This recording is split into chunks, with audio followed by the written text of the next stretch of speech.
दोस्तों, हम हर हफ्ते बड़ी मेहनत से आपके लिए एक दिल दहला देने वाली एनिमेटेड हॉरर स्टोरी बनाते हैं। तो अगर आप हमारी यानी खूनी मंडे चैनल की कहानियां एंजॉय कर रहे हैं तो हमारे चैनल को सब्सक्राइब कीजिए और हमारी लेटेस्ट वीडियोस की नोटिफिकेशन के लिए बेल आइकन दबाना मत भूलना।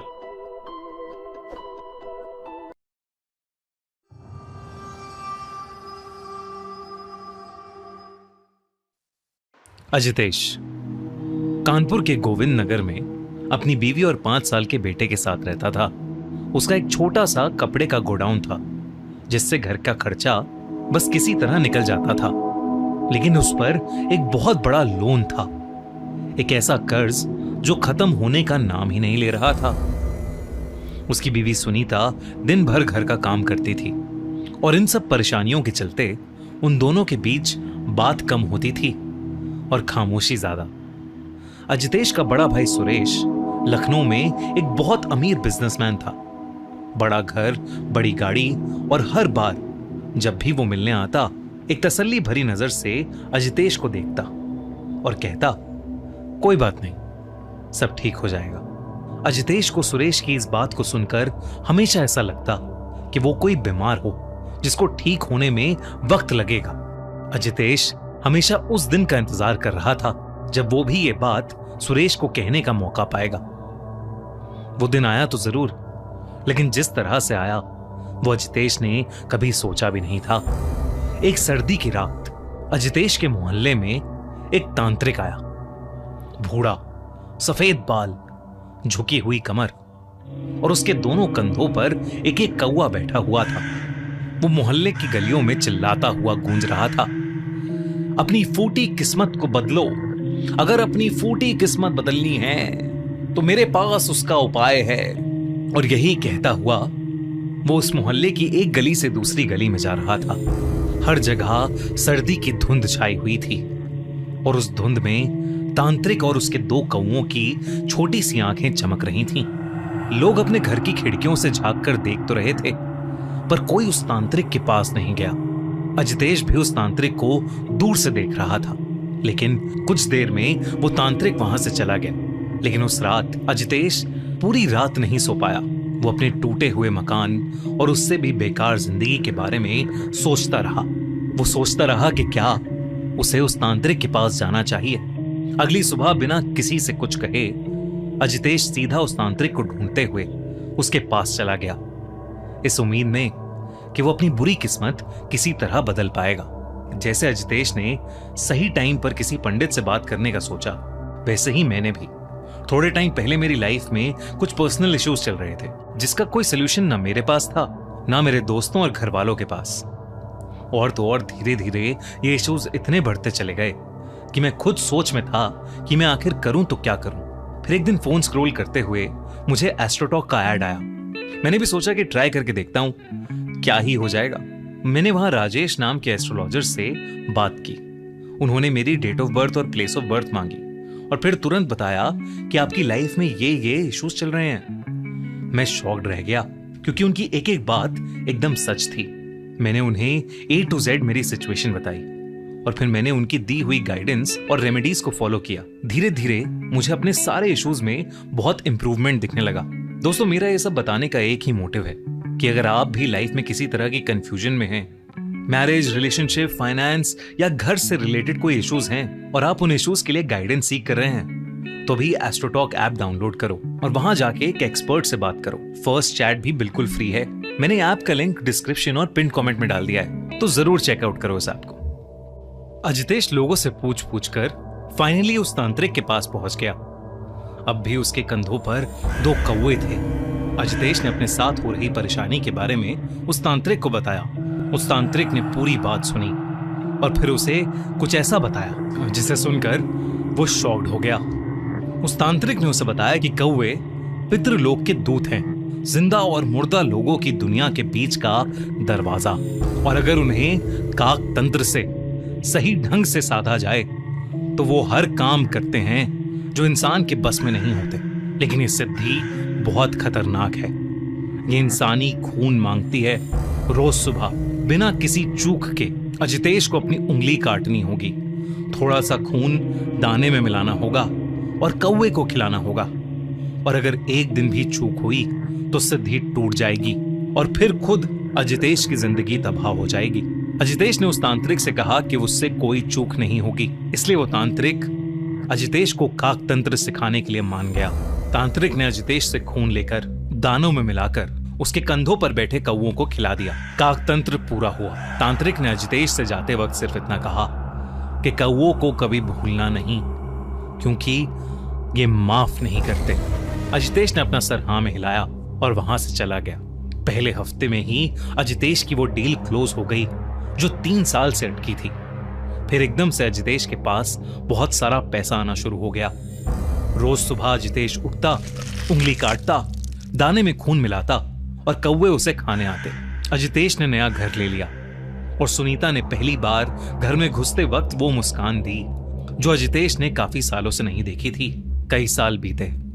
अजितेश अब रईस हो चुका था, पर ऐशो आराम की इस जिंदगी में एक सुबह उससे वो भयानक चूक हुई जिसे ना करने की सलाह उस तांत्रिक ने दी थी। वो कौवों को दाना डालना भूल गया। धीरे धीरे अजितेश दाना डालने की विधि हफ्ते में एक बार करने लगा और फिर टाइम के चलते वो भी बंद हो गई। लेकिन उसके बाद से नए घर के बाहर एक कौवा रोज सुबह कार पर बैठता और तेज आवाज करता।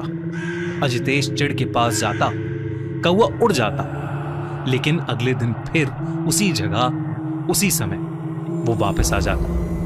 ऐसा लग रहा था कि मानो वो अजितेश को कोई भयानक चेतावनी दे रहा हो। उसके बाद से अजितेश की जिंदगी में अजीबोगरीब चीजें होना शुरू हो गया। एक सुबह दरवाजे के सामने उसे एक कौवा मरा हुआ पड़ा मिला।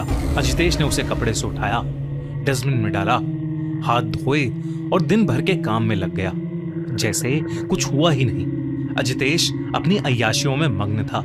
धीरे धीरे उसके बिजनेस में लॉसेस आने लगे। लॉसेस पहले धीरे आए, फिर एक साथ, जैसे किसी ने एक ही बार में सब कुछ वापस मांग लिया हो। और उसे हर सुबह अपने दरवाजे के बाहर मरे हुए कौवों की लाशें मिलने लगी। इतना ही नहीं, जिस डील से उसे सबसे ज्यादा फायदा हुआ था वो कैंसिल हो गई। एक पार्टनर फ्रॉड करके गायब हो गया और अजितेश के गोडाउन में आग लग गई। पैसा कहां और कैसे जा रहा था अजितेश को समझ ही नहीं आ रहा था। ऐसा लग रहा था कि मानो कोई रोज उसकी तिजोरी खाली कर रहा है। नए घर में रहना उनके लिए अफोर्डेबल नहीं था। और एक दिन अजितेश और सुनीता अपने बेटे के साथ चुपचाप अपना सामान उठाकर पुराने घर में वापस आ गए, बिना इस बारे में कोई भी बात किए। पुराने घर में आकर जब अजितेश ने पहली बार बाहर झांका तो उसकी सांसें रुक गईं। छत पर, दरवाजे पर, रेलिंग पर, पीपल की डाली पर जो घर से बिल्कुल सटी थी, हर जगह बस कौवे ही कौवे थे। चुप, बिल्कुल चुप, जो बिना हिले बिना उड़े एकटक सिर्फ घर को देखते रहते, जैसे वो जानते थे कि वो आएगा। अजितेश ने घबराहट के मारे दरवाजा बंद कर लिया, पर्दे खींचे और कुछ देर अंदर ही रहा। उस रात पूरे समय अजितेश के बेडरूम की खिड़की पर टक टक होती रही। एक कौवा बैठा उसकी खिड़की के कांच पर बार बार अपनी चोंच मार रहा था। अजितेश ने ध्यान से देखा तो उस कौवे की लाल आंखें रात के अंधेरे में चमक रही थीं और अजितेश को ही घूर कर देखे जा रही थीं। अजितेश ने अगली सुबह उठते ही अपनी उंगली पर एक कट लगाया और अपना खून दानों पर लगाकर कौवों के खाने के लिए रख दिया, लेकिन कोई भी कौवा नहीं आया। अजितेश का बड़ा बेटा, जो अब 15 साल का हो गया था, वो अब बहुत शांत रहने लगा था। वो किसी से कुछ नहीं बोलता था। कोई उससे ज्यादा पूछताछ करता तो वो उसके ऊपर गुर्रा देता। बस दिन रात वो अपनी कॉपी में काले कौवे बनाता रहता, इतना कि क्रेयॉन से उसके हाथ भी काले हो गए थे। एक रात कुछ ऐसा हुआ कि अजितेश बेहद डर गया। उसने शीशे में अपनी गर्दन पर निशान देखे, गहरे, काले, बिल्कुल चोंच के जैसे। लेकिन वो कब आए, कैसे आए, उसे कुछ समझ नहीं आ रहा था। अजितेश अब बहुत ज्यादा घबराने लगा था। वो फिर से उस तांत्रिक की तलाश में निकला। तांत्रिक की झोपड़ी का दरवाजा थोड़ा सा खुला हुआ था। अंदर से कोई आवाज नहीं आ रही थी, बाहर भी कोई नहीं था। आंगन बिल्कुल सुनसान था। पर अजितेश जब अंदर गया तो उसके रोंगटे खड़े हो गए। वो तांत्रिक जमीन पर अधमरा सा पड़ा था। उसके शरीर पर गहरे निशान थे, चोंच के, पंजों के कपड़े फटे हुए थे और उसके चारों ओर कौवे ही कौवे थे। तांत्रिक अधमरी हालत में भी अजितेश को देखते ही उस पर चिल्ला पड़ा, मूर्ख, तेरी वजह से आज मेरी ये हालत है, निकल जा यहां से, वो अब तुझसे सब कुछ छीन लेंगे। तांत्रिक के नफरत भरे शब्द सुनकर अजितेश सहम गया और बिना रुके सीधा अपने घर चला गया। और तब उसने अपनी बीवी सुनीता को सब कुछ बता दिया। उस रात आसमान में गहरे काले बादल छा गए। पहले एक कौवा आया, फिर 10, फिर 100, फिर इतने कि आसमान का रंग ही बदल गया। उनकी चेंचे की आवाज एक साथ हवा को काट रही थी। अचानक अजितेश का नाम उसकी बीवी सुनीता ने जोर से चीखा। आवाज उसके 15 साल के बेटे के कमरे से आ रही थी। जब अजितेश वहां गया तो उसके बेटे को अजीब से दौरे पड़ रहे थे, जैसे मरने के समय कोई कौवा फड़फड़ाता है, बिल्कुल वैसे ही उसका बेटा छटपटा रहा था। फिर वो अजितेश को देखते ही गुस्से से पागल हो गया। उसकी आंखें लाल होने लगीं और चेहरा काला पड़ने लगा। अचानक उसके होंठ एक कौवे जैसे चोंच में बदल गए और उसने अजितेश के ऊपर हमला करना शुरू कर दिया। ये देखकर सुनीता की चीख निकल गई, लेकिन वो तब तक नहीं रुका जब तक अजितेश की सांसें खत्म नहीं हो गईं। और तभी अचानक से उनके घर के अंदर सैकड़ों कौवे घुस आए और अजितेश के शरीर से उसका मांस नोचने लगे। ये सब देखकर सुनीता की रूह कांप उठी थी। उसके बाद अजितेश का बेटा बेहोश हो गया और बिल्कुल पहले की तरह नॉर्मल दिखने लगा। वो उसी रात अपने बेटे के साथ हमेशा हमेशा के लिए वो घर छोड़कर चली गई और फिर कभी लौटकर उस घर में वापस नहीं आई। अजितेश का वो घर आज एक खंडर बन चुका है, लेकिन लोगों को उस घर के अंदर 100 से ज्यादा कौवों का झुंड मंडराता हुआ दिखता है।